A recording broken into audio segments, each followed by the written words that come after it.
But I think everybody wants to know the $2.2 billion, question about the new stadium, what that means and what that looks like for Nashville. Sure. Look, I think we've really been focused on three things from the beginning. First is finding a better path forward for the taxpayers of Nashville. Okay. Second is to look at this as a game-changing opportunity, Right. In terms of what a facility could mean for the next generation stadium here in Nashville. And then the third thing is returning valuable land to the city of Nashville.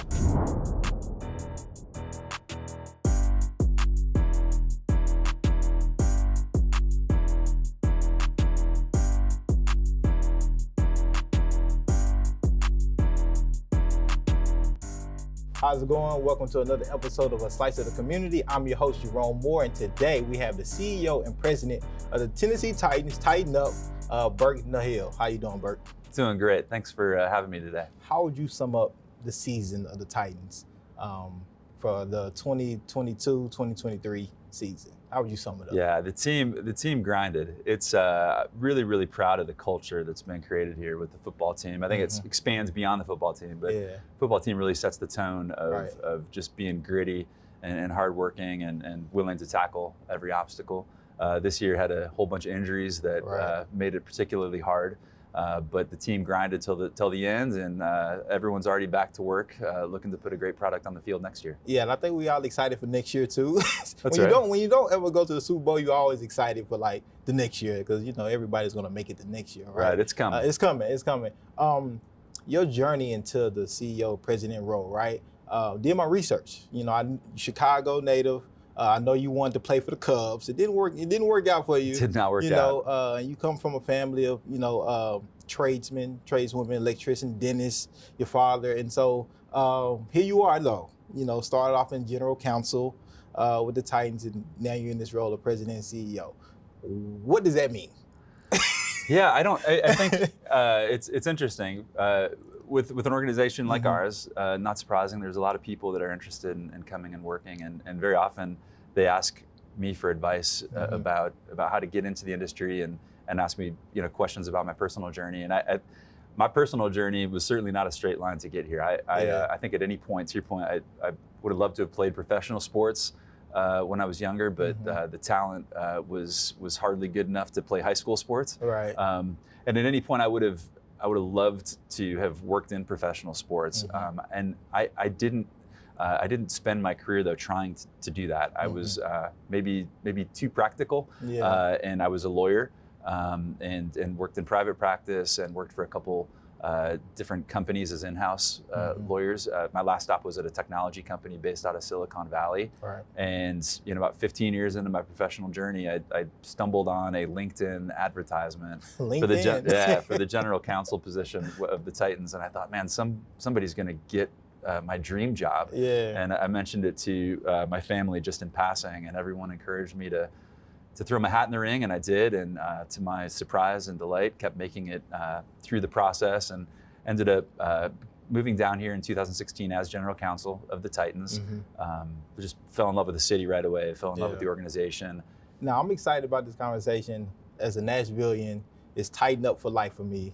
I was young enough to not have picked a team yet. It's a lot of Nashvilleians because they've been around longer, they have other teams, rightfully or wrongfully so, than the Titans at this point in their life. But, Titans we'll win them all over eventually. Yeah. So you had never been to Nashville or visited prior?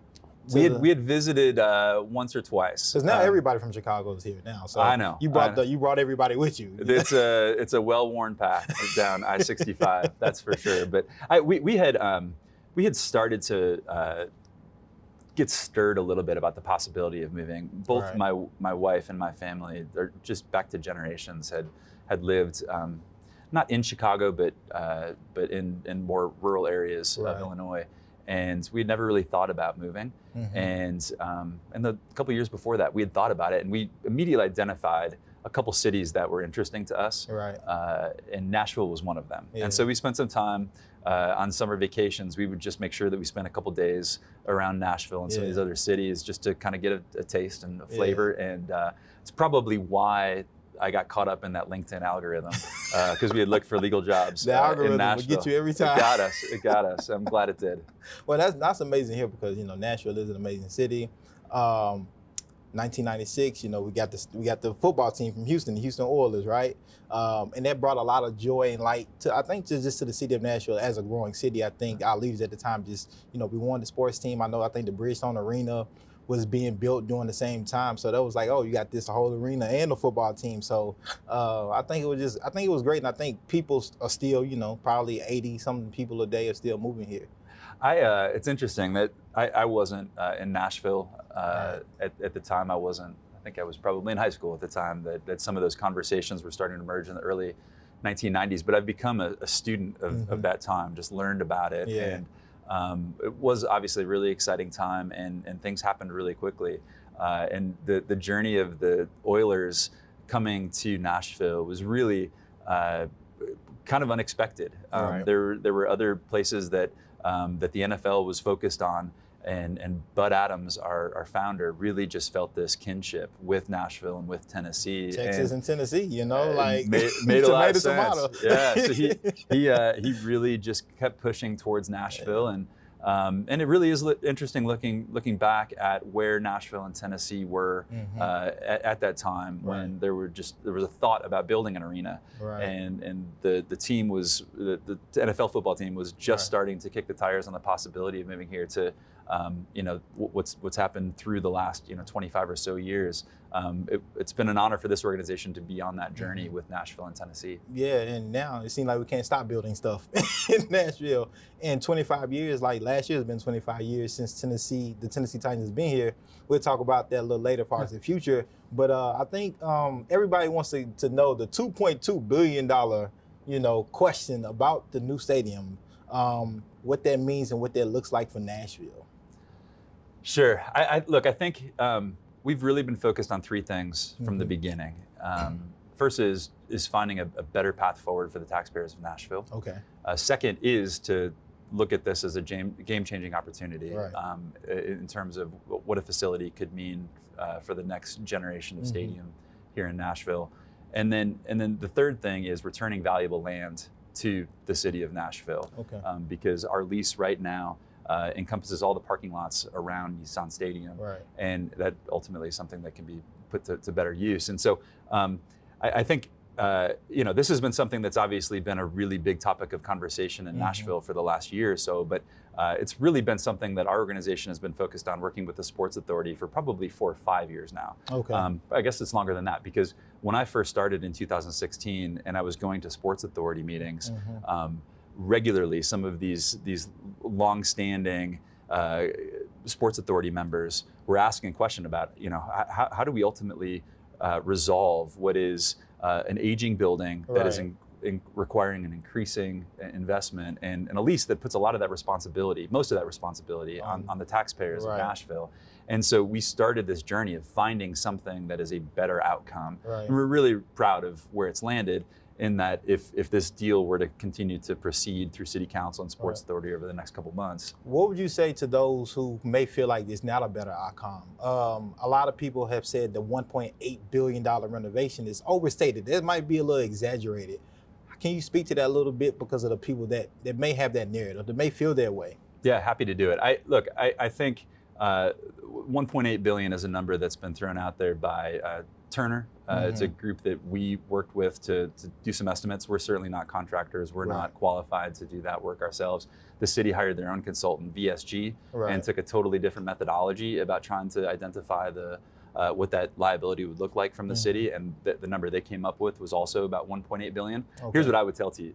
I think it's really hard to know what the exact number is. Okay. And that's what we have been saying from the very beginning. Right. The reality is it's a risk for the city and its taxpayers, and it's a really big one. Whether it's 1.8 billion, whether it's 2.2 billion, whether it's $1 billion, it's a risk to the taxpayers of Nashville under this current lease and how it's structured. And what we're trying to do with this better outcome for the Nashville taxpayers is to take what are logical revenue streams, like in-stadium sales tax and sales tax from around the area. The hospitality. And hospitality industry has stepped up, and there's a 1% hotel tax that would go it's like towards 3 or 4 sources. Exactly, and those sources ultimately are what the city would be putting towards revenue bonds that would support the path forward. And then anything going forward, there's just the risk position has been shifted from the taxpayers to the team. So who knows what stadiums will be like and what the NFL's expectations will be over the next 15, 20, 30 years. But once and for all, the taxpayers go from that risk position, and instead it's transferred over to the Titans. We have this unique relationship, Nashville and our state legislator, right? There's already been a bill proposed to kind of withdraw funding from the Music City Center, Convention Center. Some are afraid that possibly could happen with the new stadium. How involved are the Titans in that? I know that's kind of sticky as far as the state and city government, but what is the Titans' involvement in those conversations as well, and making sure that the Tennessee state legislator is not going to wait, 10, 15 years down, okay, we don't want to commit this, $500 million that we said we was going to commit. So we're familiar with that legislation. We're tracking it as well. I don't know if we've got any sort of inside information beyond what everyone else does, and we'll continue to follow it. What I would say is this, just kind of stepping aside from that legislation. One of the things that I think I personally am most proud of in terms of what this outcome could be, in terms of the path forward with the stadium. Again, go back 4, 5, 6 years and sitting there in front of the Sports Authority without a lot of solutions, an aging building, without a funding source and a lease that puts a responsibility on taxpayers. And somehow, when the dust is settled, there's an outcome here that is really a win-win-win across the board, and it required bringing the state together and the city together and private resources, meaning the team together to ultimately come up with this collaborative approach to creating a better way forward. And I do think that as Tennessee's football team and as Nashville's football team, we have the ability to be a bit more than a football team. And we see ourselves as kind of this place where the city and the state can galvanize, And we're very proud of that position in the state and in the city. I think it's important too to kind of highlight some of those kind of stakeholder meetings y'all have been having to involve community organizers, leaders, and just bringing as many people to the table as possible to talk about the stadium and what that means. And one of the things I know I was involved in one of the stakeholders meeting was the East Bank, right? And how much control or say-so would the Titans have or have it all, or influence of what happens with that land usage. Because from a Nashville perspective, things will go to Metro and they say, hey, we're gonna, this is what's gonna happen to this land, and maybe something different happens, right? Maybe it doesn't go to those people who may be marginalized, disenfranchised. Maybe the affordable housing is not so affordable. Who knows? Once it's done, who knows? What is y'all role in that? Is there any commitment that you all are trying to get Metro Council or the city to make and say, hey, we want this land to be used in this particular way? Or is it like you all can say that, but what ultimately happens kind of just happens? So the technical structure of the deal, the land will go back to the citizens of Nashville, right? And so it will be up to the city in terms of how specifically that land's developed. Again, very technically, there's a request for qualifications out there for developers who would be able to, express to the city their interest in working on this project and explain that they're capable and qualified to do so. That's the technical answer. We will not be involved as a technical answer. There is a practical answer though too that we just feel like given that we've been a part of this journey and getting to this outcome, given that we do feel like we've got good relationships with the people at the city that are making these decisions, we have a seat at the table. And so with that seat at the table, we have tried to do exactly as you explained. We've been trying to meet with as many people in the community and get their feedback and then express that feedback in using that seat at the table. So, we have heard through whether it's piggybacking on some of the Imagine East Bank campaign meetings that the city was putting on, we made sure that we had people there at every point and could have conversations directly with our neighbors. We've had people coming through our headquarters building, whether they're representing important community organizations or their other neighbors in our community, and just soliciting their feedback. And we have taken the information that we've heard, and as we're having conversations with the mayor's office, with city council, with sports authority, with others, we've been able to share the information that we've received. We've also taken a step further, and there's things that we can kind of under our own control, right? Yeah. And so we've had a community impact organization for a long time with the Titans, and really proud of the heart and the work and the resources that have been put into that. Right. But at the same time that we're having these stadium conversations about what could be next for a stadium, we were asking ourselves, what do we want to be as a community service organization here? Right. We understand we've got this really disproportionate in some ways influence and ability to affect change in this community. And so as we've heard from our neighbors and other organizations about, wanting to see more attainable housing, right? That wanting to help small businesses, stand up and succeed.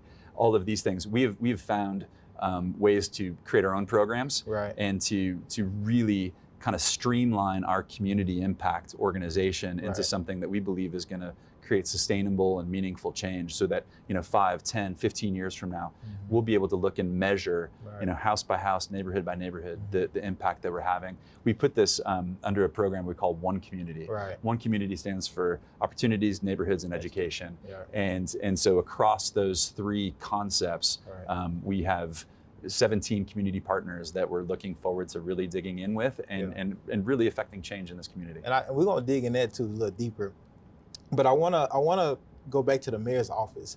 How does Mayor Cooper not running for re-election, and then possibly even a shrinkage of our Metro Council here in Nashville, does that affect any of the current negotiations that are happening around the stadium? What's possible, what's not possible, or is kind of things just kind of set, and you are just kind of waiting till the dust settles around that? I mean, certainly there are new dynamics that we're paying attention to, but if we go back a few months, Mayor Cooper and his administration had agreed to a term sheet that was a very, very detailed document that set out the overall framework of what would be a better way forward, right?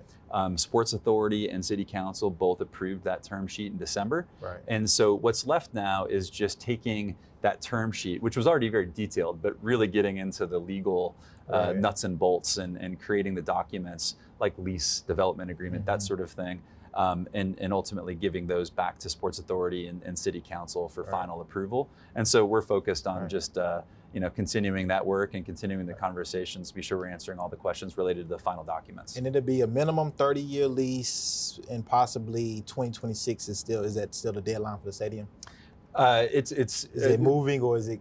It's 2026 is looking more and more challenging all the time, but certainly no later than 2027. Okay, perfect. I want to get into this. I know you talked about the One Community, but also just the NFL in general around like some of the things they have taken on upon themselves around social justice issues, right? I think a lot of it especially came to hit with the Colin Kaepernick and kind of how people politically was it was just polarizing in general.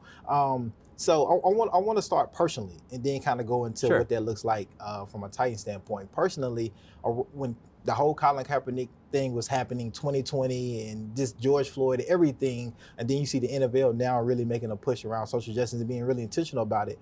Where were you at personally around like those things and just like privilege and your own kind of just whiteness and things like that? Did that hit you at all personally through just your career, or did they even hit you more coming into the NFL, kind of building in the Colin Kaepernick thing?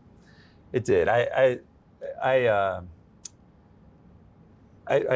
would like to think that I approached that season of my life with a degree of humility and recognizing that there were questions that I had never asked, and there were conversations that I needed to have, and I have really there were really, really hard and challenging conversations that I personally had during the summer of 2020 in particular that I think have changed me forever and have helped me to recognize that personally that I need to continue to learn and continue to grow. What was one of those things that really hit you? Like that you can just come to mind like, man, I never thought about asking myself that question. I'll give you a very specific example. Our dress code at the Titans has evolved over the last, let's say, 5 or 6 years, and has become more casual. Yeah. And there was an African American colleague of mine who was regularly wearing suits, and I'd taken notice of it. Right. Didn't really think much of it, but I'd taken notice of it, and we were having a conversation, and I was just asking him to just tell me things that I'm missing, because his experience has been different than mine, right?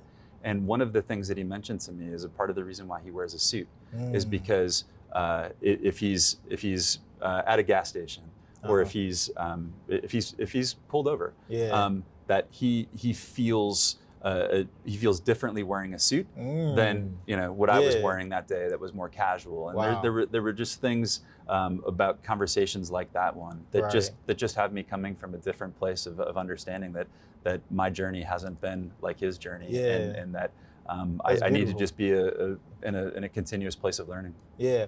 So within the Titans organization, because you see now the diversity, inclusion, equity, that's kind of like a hot buzzword,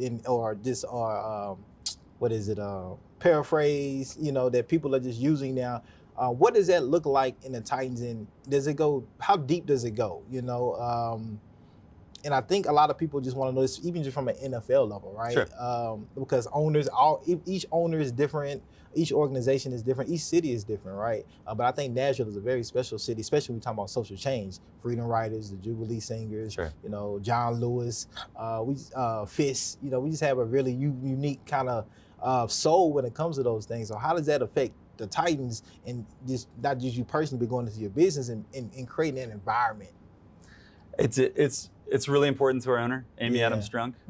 When you talk more generally about diversity, equity, and inclusion, she brings a different sense as a female owner than a lot of other owners would bring, and so it's very important to her. I think it starts with being intentional and appreciating that unless you are intentional, unless you're programmatic about your DEI related programs and recruiting, you can want to have an impact, and you can want to change, but unless you're intentional about it, you may not. And so from a recruiting perspective and from a development perspective within our organization, we're really focused on our organization being representative of our community. And that starts with every single position that we ever have open, whether it's an entry-level position or a very senior level position. We're very serious about casting a wide net and interviewing a wide group of candidates, and just making sure that we are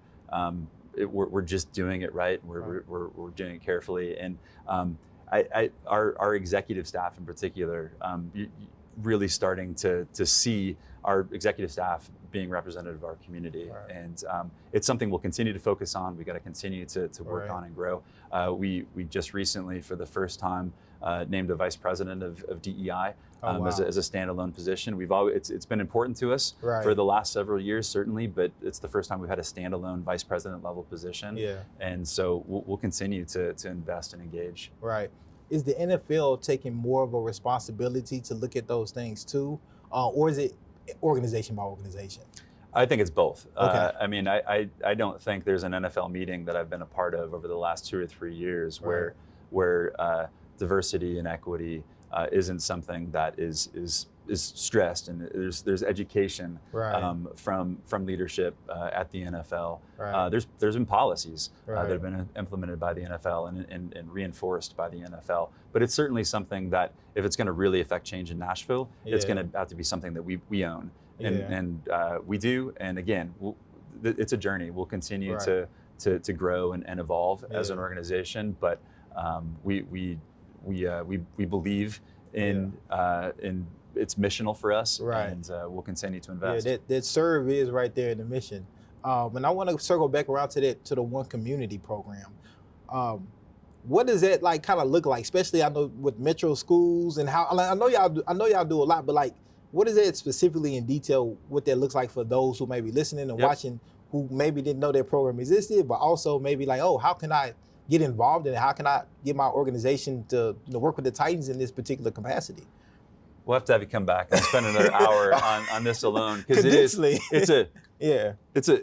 a robust platform and program that will continue to evolve and grow as well. But again, it stands for opportunity, neighborhoods, and education. Right. And there are multiple programs within each of those. So just I'll give you a couple examples in each. So from opportunity, for example, back to these community meetings that we had, we would very often ask a question similar to this. What are the opportunities in this city? What are the challenges in this city? And where do you see opportunities for the Tennessee Titans to intersect with those? Okay. And in several conversations with Citizens Bank, we heard Citizens Bank saying that there were loans that they wanted to issue for businesses they believed in. There was a business plan that indicated to them that there was a likelihood of success for a diverse or local business, and ultimately they were going to have a hard time issuing the loan based on a lack of collateral or something like that. And so they asked, they said, would you just park a meaningful amount of money here, put that money at risk so that you effectively can be providing the collateral for these businesses? And sometimes that may be a big loan, but very often it's a $5,000 loan or a $15,000 loan to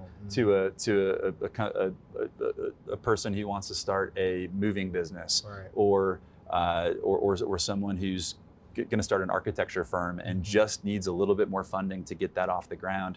Now the Titans are going to be putting $2 million with Citizens Bank in order to provide that collateral and ultimately opportunity for those diverse and local businesses.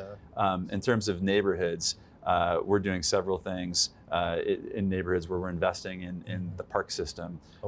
We are working with Corner to Corner on trying to invest in neighborhood businesces. Right, we're actually providing mental health services to neighborhoods who have trauma among their neighbors that ultimately don't have access to mental health services. I mean, especially coming out of the last 2 or 3 years, what a need that is. And so we're doing what we can to help fill that need.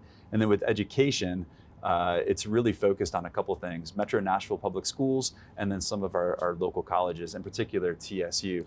With Metro Nashville Schools, we've had a great relationship for a long time, but we asked Dr. Battle, what's next? How can we really kind of step up our partnership and do even bigger and better things for Metro Nashville Public Schools? And I don't know that there's any part of the school system that this program ultimately won't touch. Really proud of our future investment in their academies program. And we expect to just be all around Metro schools, whether that's T-RAC coming for a health and wellness. T-RAC's our mascot. A health and wellness program at an elementary school, or like I said, an academies program for a high schooler who's actually on track to creating a professional career coming out of their high school journey. And then with TSU, again, we've been longtime partners. They've played games at Nissan Stadium for years, but we asked Dr. Glover, what does the next generation look like? And it's so far beyond the football field. We're going to be looking at internships for TSU students, providing adjunct professors for their sports management program.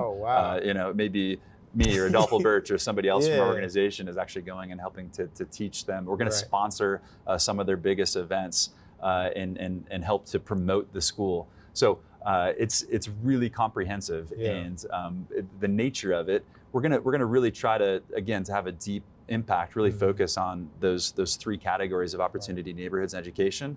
But otherwise, the plan is to just keep listening for other opportunities where the Titans can intersect with opportunities in this community. So y'all looking for opportunities, reach out to the Titans.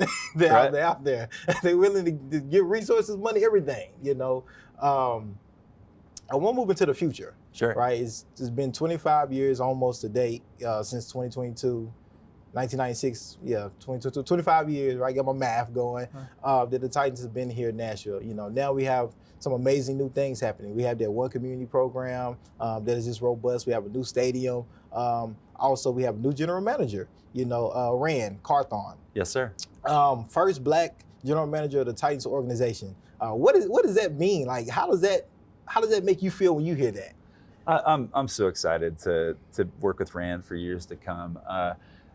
Look, we took a process with the general manager interview, like I was describing before, where we really took our time. Yeah. We cast a wide net. We interviewed a lot of talented people. Yeah. With different experience sets from around the National Football League.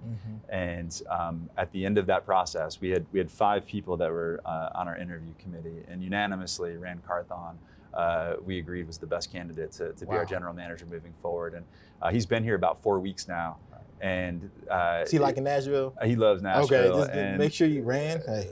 he's good. He's good. He loves this city already. Yeah. And what's been fun to see is people they love him too. So he'll go out to a restaurant or be walking out to his car parked on the block, and people recognize him and are giving him a warm Nashville welcome. I got to ask you this, because from the outside looking in, we always hear about the owner, general manager, coach. The CEO and president, not so much. Why don't we see you doing press conferences and answering questions about, whether the team is winning or losing, or how does that play into your role, or does it, Yeah, I'm okay. I'm okay with that. I'm okay being in the background. I think the job of really everyone in this organization is to support everyone else in this organization. And, as to Amy and Rand and Mike Vrabel, I see my job as just supporting them, right? To help their jobs go more smoothly, to help them be able to do a better job. And I'm proud to work with all of them. Yeah. And we've had something really special happening here over the last 5 or 6 years. And this off season is really sensing an acceleration of that process. There's really good people that have joined this organization that love the city, that want what's best for this city. And it's like there's a story being written, and excited to see how it all unfolds. What does the next 25 years look like for the Titans? Well, you walked into a lobby this morning that didn't have any Lombardi trophies, and so I think that will change over the next 25 years. I think we'll get some Super Bowl trophies in that lobby. And I do expect we'll have a great team on the field. It feels like we are just getting our legs underneath us in terms of the community leaders that we can be. We really feel like beyond the football field.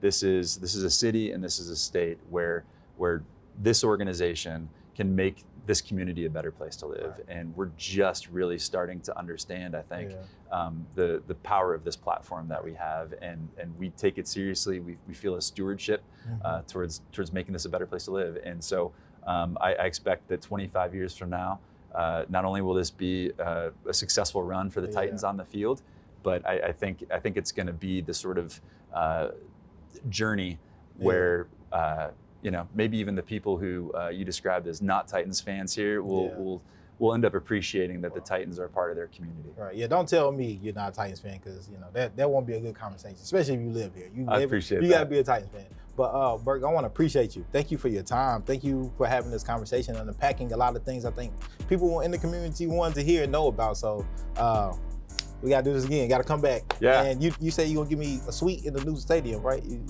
We said we'd talk about it. Well, look, thank you all for watching another episode of A Slice in Community. See y'all next time.